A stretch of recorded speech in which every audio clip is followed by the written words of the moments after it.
On va voir ça tout à l'heure. Vous a chatouillé le visage. Bonjour. On va commencer avec Claire Feinstein. Bonjour Claire. Bonjour.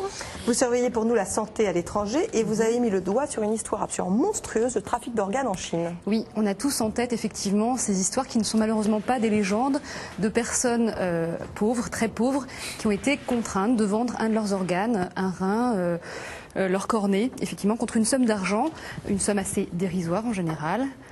En revanche, effectivement... C'est un tourisme de transplantation. Hein. Voilà, c'est ce qu'on appelle le tourisme de transplantation, parce que ces organes sont en revanche achetés à prix d'or par des personnes assez aisées en attente d'une greffe. Et ce tourisme de transplantation, il est très développé aux Philippines, en Inde et en Égypte. L'an dernier, effectivement, on comptait 6800 transplantations rénales, soit 10% du nombre total, dû au tourisme de transplantation. Et alors dans ce trafic effectivement d'organes, la Chine est un pays. La Chine, alors là, on a repoussé les frontières de l'horreur là-bas.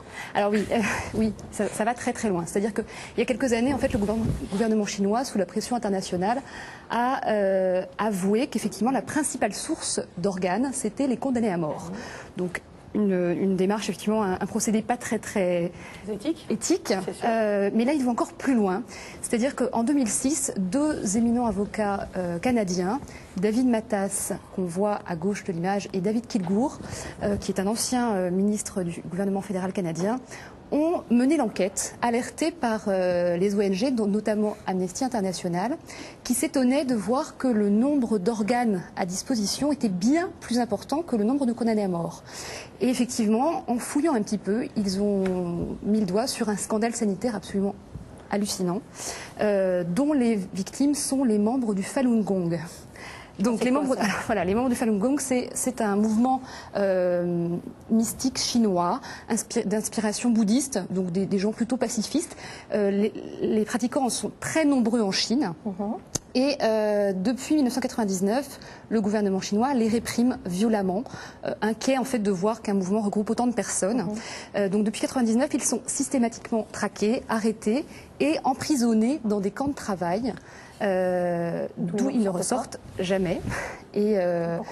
Et pour cause, puisqu'ils servent de donneurs d'organes, non consentants évidemment. Alors est-ce qu'on a des preuves de cette histoire? Alors oui, les deux avocats ont recueilli des témoignages assez terribles de médecins, notamment de médecins repentis, d'anciens médecins militaires qui étaient réquisitionnés pour cette tâche obscure, qui en fait se rendaient à l'époque, puisque ce sont des repentis, se rendaient dans les différents camps de travail et prélevaient sur ces prisonniers encore vivants, et souvent sans même une anesthésie, les cornets, les poumons, les reins, le cœur de ces prisonniers. Voilà. Et effectivement, on incinérait les corps, donc on faisait disparaître tout ça. On faisait disparaître tout ça. Les familles n'avaient aucune nouvelle de ces prisonniers qui n'étaient même pas jugés. Donc effectivement, ils disparaissaient simplement et plus de nouvelles. Et ce qui est étonnant, en fait, c'est que dans ces camps, il n'y avait pas que ces personnes-là, mais il y avait quelques qui avaient un examen de sang. Alors voilà, une des premières choses qui alertait les ONG, c'est effectivement de constater que sur ces 300 camps de détenus, de prisonniers de travail en Chine, 300 000 prisonniers, 150 000 sont des membres du Falun Gong, et seules ces personnes-là avaient droit à un bilan sanguin complet. Et en fait, ce bilan sert en fait à pouvoir établir une compatibilité entre ces prisonniers et les receveurs potentiels. Alors les deux avocats que vous citiez ont quand même pris des témoignages, ont enregistré les témoignages pour avoir des preuves. Oui, voilà, ils ont étayé. Donc ils ont effectivement sorti une enquête qui s'appelle Bloody Harvest, ça veut dire prélèvement sanguin, une enquête de 130 pages dans laquelle ils ont rassemblé 52 preuves et témoignages, notamment, alors effectivement, de médecins, de victimes miraculeusement sauvées de ces camps, et de médecins qu'ils ont enregistrés à leur insu, qui expliquent très simplement, de médecins d'hôpitaux publics et privés, comment, en fait, quand ils ont besoin d'un organe, ils vont simplement se servir. En fait, c'est une banque d'organes vivants. Alors, il y a aussi que les Chinois, ils ont fait une erreur. Ils ont fait une erreur parce autre alerte qui vient de France. Ouais, parce qu'ils ont invité un jour un chirurgien, chef du service de chirurgie hépatodigestive transplantation du CHU de Montpellier, qui est le professeur Francis Navarro, et on l'invite à venir parler et montrer des techniques de transplantation. Voilà, on l'invite pour effectivement former les chirurgiens chinois aux techniques de transplantation. bien maîtrisé par les Français. Et puis, il s'étonne parce qu'on lui fixe une date très précise. Donc, il se dit, il pensait que c'est sur donneur vivant, voilà. En fait.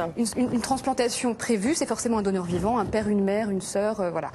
On peut la prévoir. Donc, il demande le dossier médical du donneur et du receveur pour pouvoir préparer l'opération. Et là, on lui dit, on n'a pas de dossier pour le donneur, parce qu'on ne sait pas qui c'est. Et on lui dit, mais il y en aura un le jour où vous viendrez. Voilà, il y en aura un le jour où vous viendrez. Donc il s'en étonne et effectivement il comprend en fouillant un petit peu que une personne sera effectivement exécutée pour cette opération-là en tout cas. Voilà. Il faut dire avant qu'on parle de la réaction internationale que ce professeur Francis Navarro prépare un livre avec un journaliste parce qu'il a mené vraiment une large enquête, un livre qui sort dans quelques semaines. On en reparlera. Voilà. Alors la réaction de la communauté internationale devant ça? Eh bien écoutez, la première enquête des 2 avocats canadiens est sortie en 2006, puis en 2007, juste avant, enfin peu de temps avant les JO de Pékin. Donc pas réellement de réaction, des petites réactions un petit peu offusquées, mais pas plus. On n'a pas insisté. Du côté de la Chine, on s'offusque pour le coup de telles médisances, selon le gouvernement chinois. De telles pratiques n'existent pas, selon eux. On s'est rendu compte, et puis alors effectivement, ils considèrent que tous ceux qui tiennent de tels propos sont forcément des ennemis de la Chine. Et puis donc, ce qu'on a vu effectivement après la sortie de ces rapports, c'est qu'ils ont fait un petit peu de ménage. Moins d'organes disponibles pour les greffes, moins de greffes, un petit peu moins de greffes. Ça s'est tassé un petit temps. Et puis en fait, là, ça a repris de plus belle. Et ce tourisme de transplantation en Chine continue à exister. Et on peut encore trouver des sites internet sur lesquels on propose ces voyages de transplantation. 30 000 $ pour une cornée, 100 000 pour un foie et 150 000 $ pour un poumon. On en reparlera. Merci Claire. Le professeur Navarro sortira. Merci beaucoup. Retour en France avec une découverte scientifique très prometteuse, un espoir de traitement contre le diabète de type 1. On rappelle qu'en France, 3 millions de personnes sont atteintes